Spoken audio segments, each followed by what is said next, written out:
Well, hello, everyone. Thank you for being with us today. I'd like to welcome each of you to another FranTastic InSights video segment, whereby we introduce to you some very prominent personalities, all of whom are having a very positive impact on the ever-growing world of franchising. My name is David Craghead. I am the Chief Franchise Expansion Officer for FranServe and also for the Franchise Dictionary magazine.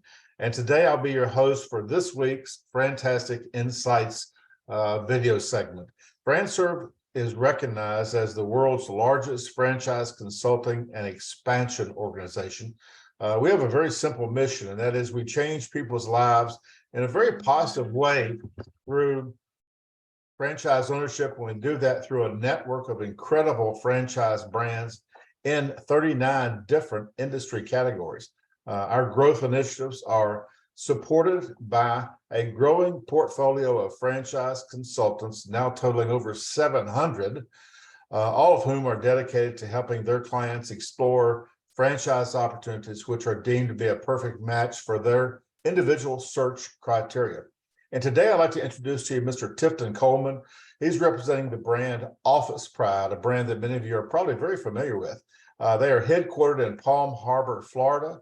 And Office Pride is one of the most respected commercial cleaning franchises in the nation, with a scalable business model that's refined and has been refined over the past 30 years. They provide their franchisees a strong faith-based core values and support system. They are recognized for helping franchisees pursue their dreams of business ownership and a strong return on investment. And they do all that while positively impacting people and the workplaces they serve. Tifton is the Franchise Development Manager for Office Pride. So Tifton, thank you for joining us today. And as I pass the microphone to you, sir, please share your business model description and your latest perspectives on Office Pride. David, thank you so much for the opportunity just to be sharing the screen with you. I know that you hid your video, but I appreciate the opportunity to be here, and I'd love to share anything and everything about our opportunity to help the consultants win with their clients and to help their clients win in business ownership. And at the end of the day, our mission statement here is to honor God by positively impacting people in workplaces. We are seeing the business model continue to grow. Industry trends have actually never been stronger. COVID time, we're coming out of it. It's not really something anybody likes to talk about anymore. We don't either. But honestly, that has helped propel us into the future. All of the customers that had to close for our owners are now open again, and people are returning to work. And we're seeing the cleaning industry really get the spotlight for the first time in a long time, right? It's been quite a while since we've had a pandemic where the cleaning industry has been more so the superheroes of the time, coming in and helping businesses to stay open, helping people to be sanitized, disinfected from that. And now not only are we seeing a health need, people are also realizing that they need to differentiate themselves from their competition by having a clean and excellent workspace. And that's where our owners come in. We're really industry and market agnostic, meaning that every industry needs us, every market size needs us, and we are nationwide. So I'm excited to be here and thank you for inviting us and the opportunity to get to answer some of the questions that the consultants and their clients will want to hear. Thank you, Tifton. Based on that description, it sounds like Office Pride is pandemic proof. Would you agree with that? Well, I can't say the word proof, but I will tell you that we grew through it. So from 2019 all the way till now, we've grown year after year after year. We have a strong item 19, and that's reflected in that. So I believe our largest gross and owner was just under $5 million in 2019 or 2018. And now they just did over $7 million last year. So continuing to grow exponentially on all fronts. Very good. Now, we spoke about the pandemic a little bit. Please share with us, if any, what effects is the current economy having on the Office Pride business model? Well, current economy has actually been phenomenal for us. A lot of people are still paralyzed from the fact that it was really hard to hire for a period of time. And sure, that's still a difficulty in the culture of the United States of America today, but it's gotten a lot better since COVID and since the stimulus checks stopped. So our owners are continuing to see opportunities to grow in their community. Like I said earlier, the actual service they're providing is essential and more popular than ever. Whenever it comes to businesses that are out there that want to differentiate themselves, having a truly professional provider in our industry that can do it all, right? Our owners aren't outsourcing for their detailed cleaning, the strip and wax floor care or carpet cleaning, things like that, many business owners would have to get another provider to come in and do that. Our owners are able to handle that for them as well. So we are able to come in and handle things for the customers in the markets, no headaches attached. And as far as the economy, we're seeing it continue to grow. People are going back to work. A lot of people were afraid that everyone's going to work remote, but I think that we've all noticed that people need other people, right? We need relationships. We need to be in spaces working together, and we're seeing that nationwide. And a lot of places haven't closed. A lot of places that were closed are opening back up, and our owners are thriving. Okay, thank you. And with that said, are you forecasting any significant changes in your business model over the next 3 to 5 or 5 to 10 years? Yes, yeah, we're starting to utilize more AI, obviously, with the whole, the sexiness of Chat GPT and all of that's happened.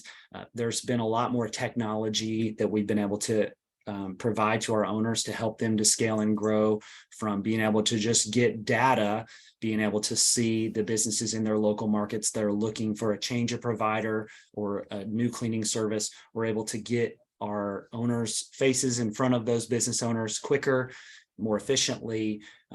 And we've actually just put a lot of time, resources, and finances into those technological developments. So this is becoming much more of a technology-focused business, as it is a service-focused business, right? We are a service brand. We're going to be people-centric forever. We have owners utilizing robots that do cleaning, but they still have to have people there servicing those robots and doing some of the more detailed things as well. So there's a lot of technology in this industry, and it continues to grow. So we're seeing that in the future. It's going to allow our owners to have better margins and allow them to take on larger accounts as that continues to grow. And regarding that growth, can you speak a little bit about the design metrics of your individual territories? How are they created? How are they managed? Yes, so our territories from a legal standpoint are defined as non-exclusive. That doesn't mean we have a lot of owners out there fighting one another for business, but it does allow us to keep the territories larger for individuals that are in more competitive spaces, like highly densely populated metropolitan areas. Those are going to have more competition. And we have a little bit of overlaps with some of our owners there, but we have territories as small as 25,000 people whenever it comes to population wise. Like I said earlier, we are very market agnostic. If a consultant has a client that's in a small area and they're concerned with being able to launch a business that could become profitable in their small area based on the fact that they have a small amount of people, our opportunity actually can really provide an opportunity for that profitability. We have, like I said, that owner that's in a population of 25,000 people. That territory is doing over $750,000 a year in gross sales, and thriving, right? That doesn't mean that every small territory is better than large territories, but traditionally we look anywhere between 100,000 and 500,000 in population for a territory. But the primary indicator that we look for is business count, right? So we have a geographical information system. We will partner with anyone that's considering the opportunity after we get past the validation period, and they've, already kind of pre-qualified us as the opportunity for them. Then we start looking at those numbers together and make sure that the owner that's coming in is comfortable with the territory that they're getting, and we're comfortable with the territory we're awarding. And so we look at the business count and the population and make sure that everyone on all fronts feels like that this is going to be a successful territory. And regarding that new owner, how would you describe the perfect franchisee for Office Pride? What does that individual have in terms of characteristics and their own search criteria? Yes, that's a great question. I think two words. I think energy and humility, right? So we're looking for people that have energy and humility, meaning that they're willing to get out there, they're willing to grind through the gritty period of business ownership, right? There's a lot of shaking hands, a lot of getting your name out there because they're customers of the business community, right? Those people that are asking their business owner friends at the Chamber of Commerce or BNI for a referral. So they're going to get their name out there and become referral worthy. And so people with energy, humility to be able to step in whenever somebody calls out, to be able to be willing to put the time and work in early on in the business so that way they can get to the point where the business starts working for them. And we see a lot of that with business leaders that want to make an impact on their community, veterans, believe it or not, millennials. We had a franchise owner of the year win the award when he was 30 years old, owns 3 territories and is opening another one soon. So there's a lot of opportunity for young people. This is a very obtainable skill set, relatively low investment, with a high opportunity for return, right? And then, you know, anybody that's looking for that perfect opportunity with stability and opportunity in it, right? We've been named a top recession resistant franchise by FBR. We've been named a top low cost franchise by FBR, been a franchise rock star with them. So there's certainly a ton of opportunity with this model. And like we talked about earlier, the stability is second to none as well. Being able to remain stable and growing through a pandemic, also stable and growing through the 07 to 09 recession crisis. So it's certainly an opportunity for a lot of individuals out there. But the two words I always think of are energy and humility. Very good. And regarding those territories and the growth, are there any particular what you would describe as very hot territories that you would like for us to help you fill? Yes, I mean, there are a lot of hot territories. We have a lot available.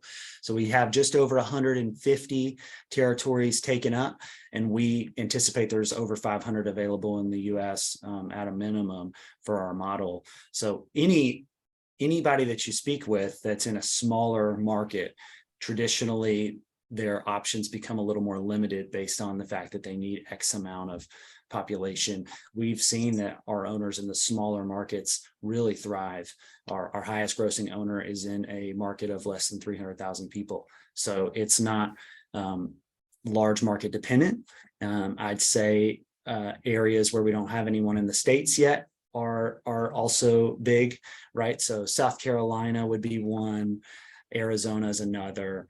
We have a handful of states we're not in yet, about 20 states that we're still looking to get into. So all of the territories are available in those states.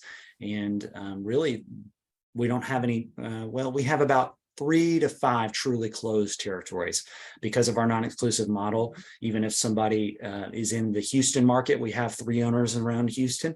We have territories still available in different pockets of Houston. So there's still territories available even in markets where we do have a little bit of penetration already.